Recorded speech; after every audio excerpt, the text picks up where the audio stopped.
Target achieve ചെയ്ത് കഴിഞ്ഞാൽ അതിനുള്ള ഇൻസെൻറ്റീവ് കൊടുക്കുന്നു. അതിന് പുറമെ അവരുടെ അച്ചീവ്മെൻറ്റിനെ റെക്കഗ്നൈസ് ചെയ്യാനും സെലിബ്രേറ്റ് ചെയ്യാനും നമുക്ക് പറ്റണം. ടീം ഡെവലപ്മെൻറ്റിൻ്റെ 4th സ്റ്റേജ് പെർഫോമിംഗ് സ്റ്റേജാണ്. ഈ സ്റ്റേജ് എന്ന് പറയുന്നത് ഒരു ടീം ഏറ്റവും മികച്ച രീതിയിൽ പെർഫോം ചെയ്യുകയും ഹൈ റിസൾട്ട് ക്രിയേറ്റ് ചെയ്യുകയും ചെയ്യുന്നൊരു സ്റ്റേജാണ്. ഒരു ബിസിനസ് ഓണറെ സംബന്ധിച്ചിടത്തോളം, ഒരു ബിസിനസ് ഫേമിനെ സംബന്ധിച്ചിടത്തോളം അവരുടെ ഓരോ ടീമിനെയും, അത് നമ്മളുടെ സെയിൽസോ ഓപ്പറേഷനോ അക്കൗണ്ട്സോ ഏത് ടീമോ ആവട്ടെ, ഏത് ടീമിനെയും നമ്മൾ ഒരു ഹൈ പെർഫോമിംഗ് സ്റ്റേജിലേക്ക് എത്തിക്കുക എന്നുള്ളതാണ്.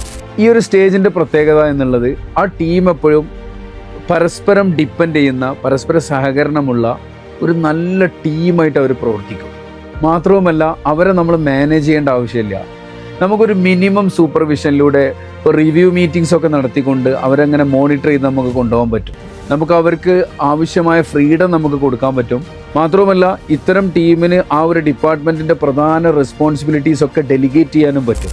ഇങ്ങനെയുള്ള ഒരു ഹൈ പെർഫോമൻസ് ടീമിനെ, ഒരു ഉദാഹരണത്തിന് ഇതൊരു സെയിൽസ് ടീമാണെങ്കിൽ ഇവരെങ്ങനെ ചാർജ് ചെയ്ത് മുന്നോട്ട് കൊണ്ടുപോവുകയാണെങ്കിൽ പ്രധാനമായും നമ്മൾ അവരെ പെർഫോമൻസിനെ, അവരുടെ അച്ചീവ്മെൻറ്റിനെ നമ്മൾ റെക്കഗ്നൈസ് ചെയ്യണം. ടാർഗറ്റ് അച്ചീവ് ചെയ്ത് കഴിഞ്ഞാൽ അതിനുള്ള ഇൻസെൻറ്റീവ് കൊടുക്കുന്നു. അതിന് പുറമെ അവരുടെ അച്ചീവ്മെൻറ്റിനെ റെക്കഗ്നൈസ് ചെയ്യാനും സെലിബ്രേറ്റ് ചെയ്യാനും നമുക്ക് പറ്റണം. ടോട്ടൽ ടീമിൻ്റെ ഗ്യാതറിങ്ങിൽ ഇത്തരം ഹൈ പെർഫോമിംഗ് ടീമിനെയും ഹൈ പെർഫോമിംഗ് ഇൻഡിവിജ്വൽസിനൊക്കെ നമുക്ക് നന്നായി റെക്കഗ്നൈസ് ചെയ്യാൻ നമുക്ക് പറ്റണം.